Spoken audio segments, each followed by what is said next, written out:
Nagsimula ang eksena ng halikan ni Tuubayan si Yezuan ay hindi siya makapaniwala sa ginawa nito na halos siya ay pagpawisan.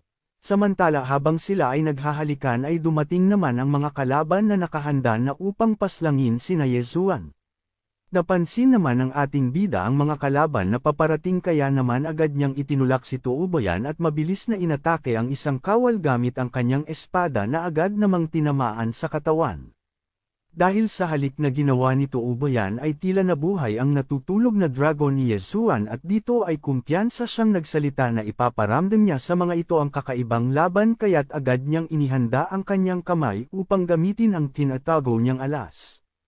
Matapos yun gawin ni Yezuan ay inilabas niya ang 12 golden figure na ibinigay sa kanya ng Drunken Immortal Master at agaran itong inactivate na nagbigay naman ng nakakasilaw na liwanag sa buong paligid dahilan upang magtaka ang mga kalaban at matakot. Maya-maya pa ay lumitaw ang malalaking 12 golden figure na pumalibot kina Yezuan kung saan ay itanong naman ni Tuubayan kung ano ang mga bagay na iyon, na sinagot naman ng ating bida na ito ang kanyang mga bantay. Agad naman na ipinag-utos ni Yezuan sa 12 golden figure na paslangin ang lahat ng kalaban na nasa kanilang harapan, kaya't agad na umilo ng mga mata ng mga golden figure at nagpakawala ng dilaw na enerhiya patungo sa mga kalaban na nagresulta ng malakas na pagsabog. Samantala hindi naman makapaniwala si Lilanren sa ipinapakitang lakas ng 12 golden figure habang dumedepensa sa impact ng pagsabog at sinasabi sa kanyang isipan na saan ito nagmula dahil sa sobra nitong napakalakas na hindi man lang kayang depensahan ng mga kawal. Patuloy naman ang paglansad ng atake ng 12 golden figure ayon sa utos ni Yezuan na pumapaslang sa maraming bilang ng mga kalaban. Gayunpaman nang matapos itong gamitin ni Yezuan ay agad niyang hinayla si Tuubayan upang tumakas at lumayo sa mga kalaban. Ngunit napansin naman ni Lilanren ang ginagawang pagtakas nila Yezuan, dahilan upang sumiklab ang matinding galit ni Lilanren at hindi ito makapaniwalang tinatakasan siya ni Yezuan kaya't buong puwersang inipon nito ang kanyang enerhiya na makikita sa kanyang mga mata ang pagnanasa na tuluyang puksin si Yezuan. Napalingon si Yezuan at Tuubayan sa papalapit na panganib na kung saan ay kitang-kita nila ang matinding liwanag mula sa ere kung saan lumulutang si Lilanren kasabay ng pagpayong ng ating bida kay Tuubayan na mag-ingat. Sinigaw naman ni Lilanren kina Yezuan na wag na nilang babalaking tumakas pa kasabay ng pagpapakawala niya ng malakas at mapaminsalang atake na isang kulay lilang enerhiya ang bumalot sa kanyang mga kamay na agad niyang pinatungo sa direksyon ni Yezuan. Lumikha ito ng malakas na pagsabog sa kinaroroonan nila Yezuan at Tuubayan na naging dahilan upang sila ay tumilapon kasama ang mga tipak ng bato mula sa kalupaan. Ngunit pagkatapos ng alikabok at pagyanig ay dahan-dahang bumangon si Yezuan mula sa pagkakadapa. Sabay tanong kay Tuubayan upang tiyaking ligtas ito kahit paramdam niya ang kirot sa katawan ay agad na inilalayan ng ating bida si Tuubayan upang itayo mula sa pagkakatilapon. Matapos tulungan ni Yezuan si Tuubayan ay kanyang ipinag-utos na tumakas na ito habang siya naman ang haharap kay Lilanren sapagkat wala namang kinalaman si Tuubayan sa problema na kanilang kinakaharap. Ngunit hindi naman sumang-ayon si Tuubayan dahil ginagawa niya ang pagtulong hindi lamang para kay Yezuan. Gayunpaman habang sila'y nag-uusap ay napansin ni Yezuan ang isang atake na patungo kay Tuubayan, kaya't agad siyang kumilos upang harangin at subukang pigilan ang paparating na atake kay Tuubayan. Ngunit nang maramdaman ng ating bida ang kakaibang lakas nito ay napagdesisyonan niya na iwasan na lamang at agad na hinawakan sa braso si Tuubayan kasunod ng paghila niya paatras upang maiwasan ang atake. Dito ay muling lumikha ng malakas na pagsabog ang ginawang atake ni Lilanren. Kaya naman sa pagkakataong iyon habang sina Yezuan ay matagumpay na nakaiwas ay winika ni Tuubayan na kakaiba ang lakas ni Lilanren bilang isang Dharma Realm at kinakailangan na nilang mag-ingat sa susunod. Samantala na itanong naman ni Yezuan kung ayos lang ba si Tuubayan, na sinagot naman ito na ayos lang siya ngunit bigla namang may malakas na pagsabog ang yumanig sa likuran nila Yezuan kasabay ng pagsigaw ni Lilanren na kailangan ng mamatay ni Yezuan at ni Tuubayan sa araw na iyon. Mula sa itaas ay lumitaw si Lilanren habang nababalutan ng kanyang enerhiya ay paunti-unti siyang naghahanda upang muling umatake para paslangin sina Yezuan, At doon ay muli niyang inihanda ang kanyang kamay upang pakawalan ang isang atake sa direksyon na kinaroroonan nila Yezuan. Winika naman ni Yezuan na hindi pa tiyak kung sino ang mamamatay sa kanilang dalawa kasunod ng kanyang pagpapakawalan ng isang sword slashes upang pigilan ang paparating na atake ni Li Lanren, na kung saan ay nagdulot ng malakas na pagsabog mula sa himpapawid. Sa kabila nito ay galit na sinabi ni Li Lanren na kinikilala niya ang tinataglay na lakas ni Yezuan ngunit hindi niya magagawang manahimik hanggat ito ay nabubuhay.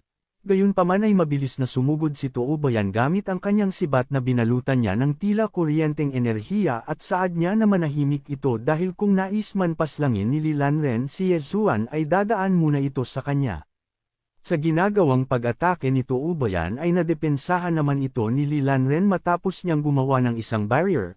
Ngunit dahil sa tibay nito ay hindi nagawang wasakin ni Tuubayan dahilan upang siya ay tumalsik pabalik sa kanyang pinanggalingan na agaran namang sinalo ni Yezuan. Dahil sa pinakita nila Yezuan na lakas at ni Tuubayan ay minaliit ito ni Li Lanren kung hanggang doon na lang ba ang makakaya nilang gawin, na ikinagalit naman ang ating bida kaya't muli siyang nagpakawala ng isang sword slash patungo kay Li Lanren. Madali lang naman itong nasalag ni Li Lanren. Aniya na kailanman ay hindi mananalo si Yezuan laban sa kanya kasunod nito ang mabilis niyang pagkilos patungo sa harapan ni Yezuan na nakahanda ng umatake dahilan upang mabigla ang ating bida. Dito ay agad na sinuntok ni Li Lanren si Yezuan sa kanyang mukha kaya naman agad siyang tumilapon, ngunit hindi pa man siya tuluyang nakakalayo ay inumbagan nito ni Li Lanren ng isang malakas na sipa at saad niya na hindi sapat ang lakas ni Yezuan upang siya ay harapin. Sa pagtilapon ni Yezuan at pagbagsak sa kalupaan ay sinundan ito ni Li Lanren at doon ay balak niya nang tapusin ang ating bida ng isa sa mga pinakamalakas niyang atake, nang bigla namang hamarang si Tuubayan sa harapan ni Yezuan upang depensahan ang paparating na atake ni Li Lanren. Gayunpaman ay agad na pinakawalan ni Li Lanren ang kanyang atake na lumikha ng malakas na pagsabog sa buong paligid at dahil sa layo ng agwat ng lakas nila ay hindi ito kinayang depensahan ni Tuubayan na naging dahilan upang mapinsala silang dalawa ni Yezuan. Ipinakita naman si Tuubayan na paunti-unting lumalabas sa usok na duguan at halos nanghihina habang nakahandusay sa lupa, samantala halos manlaki naman ang mga mata ni Yezuan sa pagkagulat nang makita ang kalagayan ni Tuubayan at hindi makapaniwala sa nangyari. Agad naman naniyakap ni Yezuan sa kanyang mga bisig si Tuubayan at dito ay kanyang naitanong kung bakit kailangan pa ni Tuubayan isakripisyo ang kanyang sarili para lamang iligtas siya sapagkat ang tinangkad niyang pigilan ay nasa lakas ng Dharma Realm expert. Sa kabila nito ay wala nang iba pang nasabi si Tuubayan. Aniya na ayos lang iyon at wag nang maingay si Yezuan habang inaangat ang kanyang kamay upang hawakan ang mukha ni Yezuan sa mga huling sandali bago siya mawalan ng malay. Gayunpaman bago niya tuluyang mahawakan ang mukha ni Yezuan ay hindi niya nakinaya at bumagsak ang kanyang mga braso kasabay ng pagkawala ng malay, samantala dahil sa pangyayari ay napatulala na lamang ang ating bida habang binabanggit ang pangalan ni Tuubayan. Mula naman sa kabilang banda ay nagsalita si Li Lanren at pagtawa ng malakas na hindi man lang lumitaw ang master ni Yezuan. Saad niya pa na mukhang nagpapanggap lang raw ang ating bida na isang tigre na kinakatakutan ng karamihan ng matagal na panahon. Marahan namang ibinaba ni Yezuan si Tuubayan at dito ay kanyang seryosong sinabi na ililigtas niya ito kaya mag-ante lamang si Tuubayan ng ilang sandali. Kasunod ng paghawak at pagpupunas niya sa mukha ni Tuubayan ay ipinangako niyang ililigtas niya ito. Sa pagtayo naman ni Yezuan ay lumitaw ang imahe ng isang malaking mata mula sa kanyang likuran na agad niyang kinausap kasabay ng paghawak niya sa kanyang dibdib. Ang isang nilalang na nasa second floor ng Boundless Tower at kanyang ipinag-utos na paslangin nito si Li Lanren o ang lalaki na nasa kanyang harapan. Dagdag niya pa na hahayaan niyang makuha ng naturang nilalang ang Dao at hahayaan itong makalabas ng Boundless Tower. Ipinagtaka naman ni Li Lanren kung sino ang kinakausap ni Yezuan at kanyang naitanong kung humihingi ba ito ng tulong dahil sa tingin raw ba ni Yezuan na pagbibigyan niya ito. Kaya naman agad na sumugod si Li Lanren patungo sa ating bida upang isunod ito kay Tuubayan. Subalit bigla na lamang nag-iba ng anyo si Yezuan na tila isang halimaw na may matatalas na ngipin at kulay pulang mga mata na kung saan ay madali niyang napigilan ang ginawang atake ni Li Lanren gamit ang kanyang isang kamay. Nagulantang naman si Lilanren sa kanyang nakita sa bilis ng pag-angat ng lakas ni Yezuan na sa ilang sandali ay naging isa itong Dharma Realm expert kaya't naitanong niya sa kanyang isipan kung paano iyon nangyari. Mabilis naman na kumilos ang nilalang na nagko-control sa katawan ni Yezuan at agad na binali ang braso ni Lilanren dahilan upang siya ay mapasigaw sa sakit. Matapos mabali ang kanyang braso ay nagulat si Lilanren ng kanyang mapagkanto na hindi na si Yezuan ang kanyang kaharap. Mabilis naman na muling gumawa ng pag-atake ang naturang nilalang sa katawan ni Lilanren gamit ang kanyang kamao na binalutan ng pulang enerhiya na halos mamuti ang mata ni Lilanren sa lakas ng atake na kanyang natamo. Dito ay agad na hinawakan ng naturang nilalang ang mukha ni Lilanren matapos niyang lumunsad ng isang atake, na mas lalo namang ikinagulat ni Lilanren kaya naman hindi niya na napigilan ang kanyang sarili na magmakaawa dahil sa ayaw niya pang mamatay. Gayunpaman ay wala nang pakialam pa ang naturang nilalang na nagko-control sa katawan ng ating bida at dinurog ang ulo ni Lilanren na kung saan ay nagkalat ang mga dugo nito sa buong paligid. Maya-maya pa ay itinapon ng naturang nilalang ang katawan ni Lilanren nang mawalan na ito ng buhay habang siya ay tuwang-tuwa na makalaya mula sa Boundless Tower. Samantala napansin naman ng naturang nilalang si Toubayan na nakahandusay sa isang tabi at doon ay kanyang napagdesisyonan na pagalingin ito bilang isang regalo na rin kay Yezuan dahil sa pagpapalaya nito sa kanya. Agad na pinakawala ng naturang nilalang ang isang kulay pulang enerhiya mula sa daliri papunta sa dibdib ni Toubayan, kasunod ng pag-alis sa katawan ni Yezuan upang tuluyan ng makalaya. Hindi rin nagtagal ay nagising na rin si Yezuan nang makaalis na ang naturang nilalang sa kanyang katawan habang sa isip-isip niya na isa talagang masamang nilalang ang nasa second level ng Boundless Tower.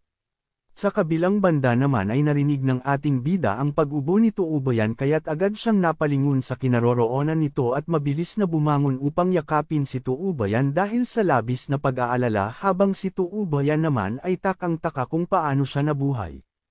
Hinawakan naman ni Yezuan ang mukha ni Toubayan at saad niya na bakit pa dinapensahan ni Toubayan ang ataking iyon sapagkat napakadelikado ang kanyang ginawa. Ngunit agad na tumalikod si Toubayan sa harapan ni Yezuan dahil sa pagkakailang, aniya na kung alam niyang mamamatay siya ay hindi niya gagawin ang bagay na iyon. Gayunpaman ay sinabi ni Yezuan na alam naman ni Toubayan ang lakas ni Lilanren na isang Dharma Realm expert ngunit nais pa rin itong isakripisyo ang kanyang sarili alang-alang sa kanya kaya naman posible raw kaya na gusto siya ni Toubayan. Sa kabila nito ay wala namang sinabi pa si Toubayan at agarang umalis, saad niya na isipin ni Yezuan ang gusto niyang isipin. Sa pag-alis ni Toubayan ay naitanong naman ni Yezuan kung kailan ang muli nilang pagkikita. Na sinagot naman ni Toubayan na mas mabuti nang wag na itong magpakita sa kanya sa hinaharap. Matapos ang digmaan ay sumapit na rin ang umaga kung saan ay paunti-unting ibinabalik sa ayos ang lahat at ang mga nasugatan naman ay dinadala sa pagamutan upang mabigyan ng lunas, habang sina Yezuan naman at ang Ninth Princess ay pinag-uusapan ang tungkol sa pagsuko ng Chu at Yu Kingdom matapos nilang talunin si Lilanren ng Kuraki Academy. Nagpatuloy ang kanilang usapan hanggang sa naitanong ng Ninth Princess kung nais ba ni Yezuan na bumuo rin ng Black Flame Army, na sinang-ayunan naman ng ating bida. Samantala sa kanilang pag-uusap ay dumating naman sina Muyun at naitanong nito kung kailan sila aalis sapagkat malapit na silang matapos sa kanilang mga ginagawa, na sinagot naman ni Yezuan na aalis na sila. Makalipas ang ilang sandali ay ipinakita sina Yezuan, Base at Muyon na naglalakad pabalik sa kanilang Kenlan Academy sa gitna ng kagubatan at doon ay winika ni Yezuan at Base na ayaw nilang kainin ang inihandang pagkain ni Jianzi sakali mang may handa ito sa kanilang pagdating. Subalit habang sila ay naglalakad ay may isang babae ang hamarang sa kanilang dinaraanan dala ang isang payong at kanyang naitanong kung sino sa kanilang tatlo si Yezuan. Nagsalita naman ang ating bida at naitanong kung sino ito ngunit wala namang pakundangan na biglang umatake ang naturang babae gamit ang kanyang dalang payong na kung saan ay napagtanto ng ating bida na ito ay isang Kendo Master Expert. Lumikha naman ng isang barrier si Yezuan upang depensahan ang paparating na atake ng naturang babae na nagkaroon ng malakas na impact dahilan upang tumalsik ang naturang babae papalayo. Gayunpaman sa kanyang pagtilapon ay madali lang siyang nakarecover at doon ikinamangha niya dahil totoo ang balita na nalaman niya na isang Sword Master si Yezuan, At dahil dito ay naitanong naman ng ating bida kung ito ba ay nagmula sa Kuraki Academy. Nagpakilala naman ang naturang babae, aniya na siya si Jian Chucho na nagmula sa isang sword family at siya ay naglakbay ng daan-daang milya ang layo upang hamunin si Yezuan ng isang labanan. Ngunit dahil sa lakas ni Yezuan sa tingin niya na hindi niya ito magagawa pang talunin kaya't kanyang naitanong kung paano naabot ni Yezuan ang pagiging isang sword master. Tumugon naman si Yezuan sa tanong ng naturang babae, at sinabing bakit hindi na lang ito sumali sa kanyang Kenlan Academy nang sa gayon ay maari silang lumaban anumang oras sa hinaharap. Masaya namang sumagot si Jian Chucho at sinang-ayunan ang nais ng ating bida ng walang pag-alinlangan, hanggang sa kanilang napagdesisyonan na umalis matapos ang kanilang usapan upang tumungo sa Kanglang Academy.